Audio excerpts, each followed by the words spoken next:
معمولی شانته کې زیړ رنګ دا د یورین خپل کلر دی. صحیح ده. په دې کې دننه یو پیګمنټ موجود دی، هغه پیګمنټ ته ویل کېږي یوروکروم، او دا هغه پیګمنټ کلر چې دی هغه یلو دی. نو د دې د وجې نه د نارمل یورین کلر پیل یلو دی. که چېرته د یو انسان د یورین کلر پیل یلو وي که نه زیړ بخن شانته کې معمولي زیړ، نو دا نارمل دی، دته هیڅ مسله نشته دی، ځکه چې دا د دغه پیګمنټ خپل کلر دی. صحیح ده. خو که چېرته د انسان د یورین دا کلر پیل یلو نه دی، ډارک یلو دی، مطلب دا دی چې زیړ دی خو تیز زیړ دی، ډارک یلو دی، ډېر زیات تیز زیړ دی، نو د دې بیا مقصد دا دی که نه چې دې انسان ته د اوبو کمی دی، د ده په وجود کې د اوبو کمی دی، ځکه د یورین دا کلر ډارک یلو شوی دی. په کار دا دی چې دا انسان اوبه ډېرې څښي، د کې د اوبو کمی دننه راغلی دی. د یورین د کلر نه پته لګي چې د ده په وجود کې د اوبو کمی دی. تا له اوبه ډېر څښل پکار دی. خو دا یو خبره یاد وساتئ چې کله کله داسې هم کېدلی شي چې انسان ځینې میډیسن اخلي، ځینې سپلیمنټس اخلي، ځینې ویټامنز په زیات مقدار کې اخلي، د هغه د وجې هم د دې دا کلر ډارک یلو کېدلی شي. خو که چېرته انسان ویټامنز نه اخلي، ځینې میډیسن نه استعمالوي، نو بیا که چېرته د هغه د یورین کلر ډارک یلو وي، نو د دې مقصد دا دی چې د دې په وجود کې د اوبو کمی دی، دله اوبه ډېرې زیاتې استعمال پکار دي. د دې نه وروسته بیا درېیم کلر چې دی که نه ویری کلیر دی. د ځینې انسان د یورین کلر تاسو به کتلی چې هغه بالکل کلیر صفا لکه د اوبو په شانته، عامې اوبه نه دي موږ چې څکو، دغه شانته کې کلر وي، بالکل کلیر واټر په شانته کې. نو د دې مقصد دا دی که نه چې دې انسان کې د اوبو مقدار سوا دی، کم نه دی.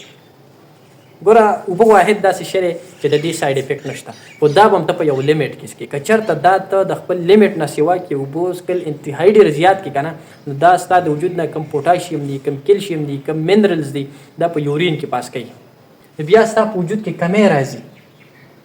نو کله چې د یورین کلر ویری کلیر او د واټر په شانته کې، د دې مقصد دا دی چې ستا په وجود کې د اوبو انتهایي ډېر زیات زیاتی دی. تا ته د اوبو مقدار لږ کمول پکار دی. تاسو ته ما ویل د اوبو نقصان نشته، خو که چېرته دا ته د حد نه سوا څکې که نه، نو نقصان یې دا دی چې دا ستا د وجود نه کم کیلشیم، پوټاشیم، منرلز وغیره دي، هغه په یورین کې پاس کوي، بیا به تا ته د دغه کمی راځي په وجود کې، دې اوبه لږې کمې کړي.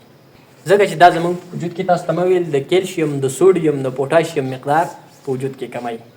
بل د دې نه وروسته که د کوم انسان د یورین کلر چې دی دا پینک دی یا ریډ یورین دی، کوم چې سور رنګ دی، د دې سره برننګ سینسیشن کېږي، نو د دې مقصد دا دی چې د دې انسان ته دننه یا یو ټي آی ده، یورینري ټریک انفیکشن دی ورته، یا دې انسان ته دننه سټونز دي، کاڼي دي، زخم دی. د دې د وجې نه د دې یورین کلر چې دی دا ریډ شوی دی، پینک شوی دی.